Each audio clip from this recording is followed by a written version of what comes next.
आज आपण इथे बघतोय साखर न वापरता आपण गव्हाच्या आट्यापासून गव्हाच्या पिठापासून हा केक कसा बनवायचा ते आज आपण बघतोय इथे।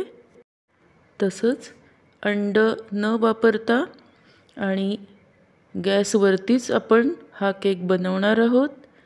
चला तर बघूयात हा केक कसा बनवायचा ते। नमस्कार, मी गौरीज चॅनलमध्ये तुमचं खूप खूप स्वागत। हा केक लहान मुलांपासून मोठ्यांपर्यंत सगळ्यांनाच आवडणार आहे। इथे आपण बघू शकतो 1 कप गूळ घेतलेला आहे। हा गूळ काठोकाठ भरलेला नसून भरपूर वरतीही आणखी थोडासा जास्त भरून घेतलेला आहे। हा नेहमीचाच आपला वापरातला गूळ आहे। हा आपण आता जेवढा गूळ तेवढंच पाणी आपण त्याच्यात ॲड करणार आहोत। हा गॅसवर ठेवून आपण पातळ फक्त करणार आहोत। याचा आपल्याला पाक करायचा नाहीये। फक्त गुळाचे जे खडे आहेत ते फक्त आपल्याला पाण्यामध्ये विरघळून घ्यायचे आहेत, ज्यामुळे आपल्याला तो गूळ आपल्याला केकमध्ये बनवायला सोपा जाईल। अशा पद्धतीने आपण बारीक गॅसवरती आपण छान विरघळून घेतलेला आहे। आता तो गार करायचा आहे। इथे कढई ठेवलेली आहे, ती बारीक गॅसवर तापत ठेवलेली आहे आणि त्याला झाकण ठेवलेलं आहे। त्यावरती आपण 10 मिनिटं हे ठेवणार आहोत। एका बाजूला केकचा ट्रे अशा पद्धतीने तयार ठेवलेला आहे, त्याला पेपर लावलेला आहे। आता इथे 1 कप नेहमीचाच आटा, गव्हाचा आटा आपण म्हणतो, जे पीठ आहे गव्हाचं आपण चपाती करतो तेच पीठ वापरलेलं आहे। आता इथे गुळाच्या दुप्पट आपण गव्हाचं पीठ घेतलेलं आहे। या पिठामध्ये आपण 4 चमचे हे आपण दूध पावडर घातलेली आहे। आता या पिठामध्ये 1 चमचा बेकिंग पावडर आणि अर्धा चमचा खाण्याचा सोडा असं आपण घालतो आहोत। आता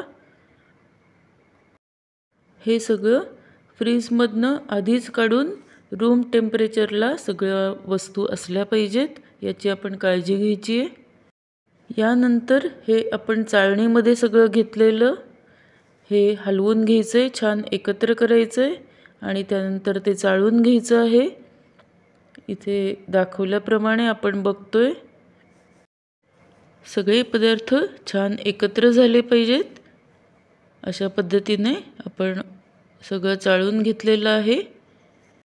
आता हे सगळं चाळल्यामुळे अतिशय छान एकत्र झालेलं आहे आणि त्यामध्ये कुठलाही प्रकारचा कचरा नाही आहे। इथे आपण मापाप्रमाणेच 1/4 कप आपण तेल घातलेलं आहे।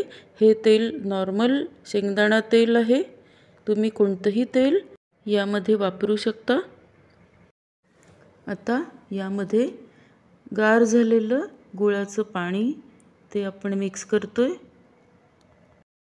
आपण इथे साखरेचा अजिबात वापर करत नाही आहोत।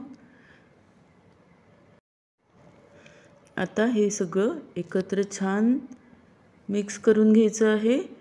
गुळाचा अतिशय छान पिवळा धमक रंग आपल्याला दिसतोय, अतिशय छान केक त्यामुळे होतो।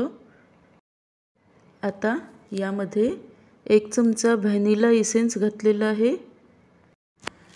आता यामध्ये आपण पाव कप दूध घातलेलं आहे। हे अशासाठी की आपली घट्टपणा, ती कन्सिस्टन्सी आहे केकची ती व्यवस्थित यामुळे आलेली आहे। खूप घट्टही नको आणि खूप पातळही नको, अशा पद्धतीने ही कन्सिस्टन्सी हवे। इथे हे बघू शकतो आपण फक्त 1 कप मधलं पाव कपच आपल्याला दूध लागलेलं आहे यामध्ये। आता यामध्ये आपण 1 चमचा व्हाईट व्हिनेगर घातलेलं आहे, ते छान मिक्स करून घ्यायचं आहे। आता हे सगळं छान आपण पुन्हा एकदा मिक्स करतो आहोत। आता आपण ट्रेमध्ये आपण तयार बॅटर आपण घालतो आहोत। अशा पद्धतीने आपण आधीच त्या ट्रेमध्ये बटर पेपर घालून तो तयार ठेवलेला आहे। या ट्रेऐवजी तुम्ही तुमच्याकडे अवेलेबल असलेलं कोणतंही भांडं स्टीलचं वापरू शकता। फक्त ते कढईमध्ये छान बसेल असं हवं आणि त्या भांड्यामध्ये तुम्ही आतून पेपर लावून तुम्ही अशा पद्धतीने बनवू शकता। आता यामध्ये वरून टुटी फ्रुटी नंतर टॉपिंग्स तुमच्याकडे जे अवेलेबल असतील त्या तुम्ही घालू शकता। काजू बदामचे कापही तुम्ही घालू शकता।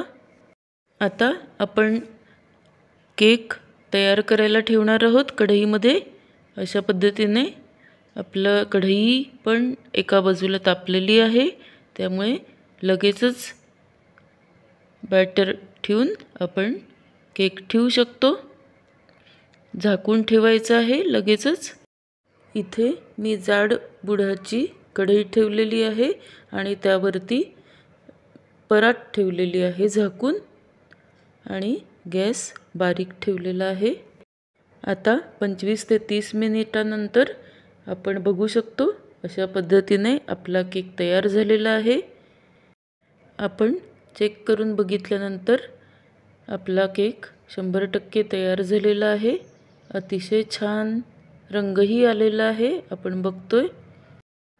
आता बाहेर काढून गार करायला थोडा वेळ आपण केक ठेवतो आहोत आणि त्यानंतरच आपण बटर पेपर आपण काढणार आहोत। हा आपला तयार केक साखर न घालता, अंड न वापरता आणि ओव्हनचा वापर न करता आपण हा बनवलेला आहे। हा अतिशय लहान मुलांपासून मोठ्यांपर्यंत सगळ्यांनाच आवडणारा आहे। आपण इथे बघू शकतो फोमसारखा अतिशय स्पॉन्जी केक इथे बनलेला आहे। असाच केक तुम्हीही बनवून बघा आणि कॉमेंटमध्ये नक्की सांगा। Thanks for watching.